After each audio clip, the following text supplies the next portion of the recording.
In the last few months, I've generated thousands of leads for legal firms across different sectors: family law, criminal law, immigration, corporate, conveyancing. This has let me see the 3 things needed to improve lead quality for all firms. We also implemented these 3 things for one of our legal clients, and they had a 10 times return on their marketing in 35 days. In this video, I'll break down how we generate qualified leads for law firms so you can do the same for your law firm as well. So the first thing when it comes to improving lead quality for a law firm is having the right kind of messaging in your adverts. Now, we focus on repelling messaging, and that might sound quite counterintuitive, but bear with me a second. Most people, when they start advertising, they do it very broad and they're just trying to attract people. So they just think from the angle of what will attract as many people as possible, but they don't think from the angle of what would attract the right people, but also repel the wrong people. Because at the end of the day, when you have leads coming in, you only want to have leads that you can actually help and leads that can actually afford your service. So you don't want to have leads coming in who wouldn't be a good fit. An example of having messaging that is too broad, if we're looking at family law, an example could be, are you going through a divorce? Now that attracts everyone who's going through a divorce, and that can be people who can financially afford your service and those that can't financially afford your service. It could also include people who are curious and not yet serious. It could include people who are just considering potentially getting a divorce and not someone who is actually at the point where they're ready to instruct a lawyer for divorce. And that's really important because normally what we see when it comes to people getting in bad quality leads is because the messaging just attracts everyone and it doesn't repel the kind of people that can't yet benefit from your service or that you could never actually assist. So a more niche way of putting it, if we're taking the family law case, it could be, do you have high financial assets at risk during a divorce that needs sorting immediately? And you can just see that from the way we've changed it, you are already qualifying within the initial message what kind of people you want and rejecting people that wouldn't be a good fit. So if you think about the words that we use there, we use high financial assets. Now, if someone is coming in expecting to use legal aid, if they see that ad, from the moment they see high financial assets, that's going to disqualify that person. So they'll think, okay, this messaging isn't for me. As a result, they won't click on the ad, and as a result, you won't have low quality leads coming through. Another thing that you can see was mentioned is immediately. Now, if a person doesn't have an urgent legal need or they're not currently going through divorce, then that also helps to repel that kind of buyer, because what happens sometimes is you have leads coming in who are potentially interested in your service. So let's say they're interested in divorce in this case, but they're not actually at a stage in time where they're ready to instruct the lawyer. So then a lawyer spends a lot of time talking to a lead, even though the lead is only going to be a lead that may instruct maybe, let's say, 8 months down the line. So it's really important that if you're trying to attract leads that are going to, number one, convert quickly and also can afford your service, that we actually include that kind of wording in the messaging in your adverts, and then we repel the people who wouldn't be a good fit for that. You want to have messaging that brings in the right people, but at the same time, that same messaging that brings in the right people also repels people who wouldn't be a good fit for you. That's a common mistake we see, of people just putting out messaging that would definitely attract people, but it attracts everyone and doesn't qualify people. The next most important thing to generate more qualified leads is qualification.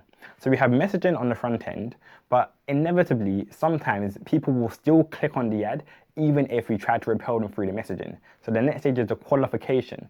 And in the qualification, what we're really trying to do is we're trying to ask questions that will dictate to us whether or not this person is a good fit. And the reason why this is very important is because when it comes to generating leads on platforms like, let's say, Meta or Google, for example, or even TikTok, these platforms use algorithms. And the way the algorithms work is if you have a lead that comes in and the lead is unqualified lead, but you have let them in, that tells the algorithm to get people who are similar to that person who just came in. So if you let a lot of unqualified leads come through, the algorithm, because it's optimizing for leads, is going to bring you in a lot more of those unqualified leads.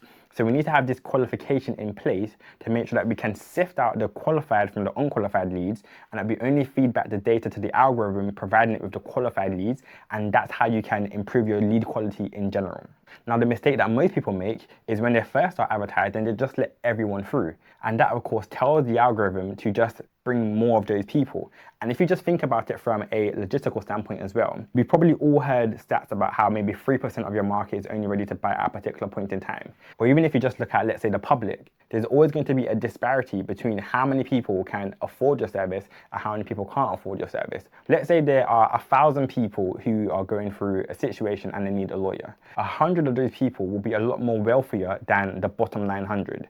Now, when it comes to advertising and looking to get financially qualified leads, people would want to target the 100. But if you have your qualification set in a way where you let in everyone, and you're not differentiating between those that can afford more and those that can't afford, or those that are urgent and those that aren't as urgent, then you're going to be in a situation where you have a whole load of unqualified data that you're feeding back to the algorithms, and as a result, you'll continue to get more of that bad data coming through. Now, as I mentioned, the way to fix this is by asking qualifying questions. A simple example could be, how soon are you looking to speak to a lawyer? And if a person is looking to speak to a lawyer soon, then of course you could say that is a more urgent lead and we'll put them in the qualified section. But if the person says they're looking to speak to the lawyer within, let's say, 6 months, then we'll put them in the unqualified section. We'll still let them through as a lead, but we won't fire that data to the algorithm. So the algorithm is only getting the urgent leads and not the leads that are a bit slower. Other key qualification questions, depending on who you're serving, could be a budget range, for example. And if a person qualifies budget-wise, they go to the qualified section. And if they don't, they go to the unqualified section. When asking qualifying questions, some of the questions we may want to ask may be quite sensitive. Let's say questions around finances. So it's very important that we navigate that with nuance to make sure that the person who is coming through the funnel or who is filling in the form, they don't feel like they're being profiled based off of whether they can afford something or not, or how quickly they're looking to act or not. So if you'd like an audit on how to improve your lead quality, we can give you some actionable advice tailored to your firm on what qualification questions to ask. So you can click the link in the description below to book a meeting with one of our team members and we'll go through that for you. Now, a really important note from the qualification questions is to still make sure that you're capturing those leads who are currently unqualified, because there's a good chance they can become qualified in the future. And all you need to do is to have some retargeting and some re-nurturing so that you're always top of mind, so that when that lead now does become qualified, they can use your service straight away. So if we were to go back to the case of, let's say, divorce, for example, we may have different sections based off of how urgent the person is. So if the person is very urgent, then we would put them in the qualified section. If they're not very urgent, they'd go in the unqualified section, but then we'd have an automated sequence to do some retargeting emails and some long-term nurture, basically, to still warm up that person, give them valuable information, give them education, and build trust with that person. So when they are now in the case where they are actually looking to instruct a lawyer, then we'd be the first person that comes to the mind, and then of course they'd be ending up using our service instead of another person's service. Now, as I mentioned, the client we were working with, they had a 10 times return on their marketing within the first 35 days. And this is the same system that we'd be implementing for them to actually help them achieve that.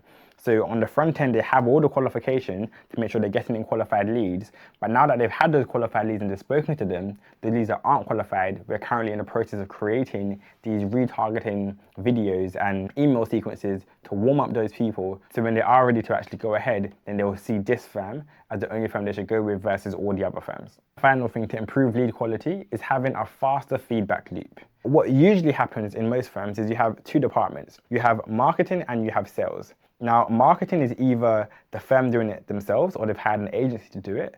And sales is either the lawyer taking up the calls or it is your team that's doing the calls for you. Now, what normally happens is marketing launch ads, leads come in, and then sales starts complaining because the leads aren't good quality. Now, that's normally happening because marketing is doing one of the two things I mentioned before. Either they don't have good qualification or they're not doing good messaging with the attracting and repelling messaging. And then the leads come through and the sales team now has a problem. Now, the important thing, and what we've seen across a lot of firms, is that more often than not, when lead quality is not good, all people say is that the lead quality is bad. And they don't give specific reasons as to why the lead quality is bad. For example, one of the law firm's team members may talk to a lead and they had a conversation with the lead and the lead said something along the lines of they wouldn't be able to go ahead with the service.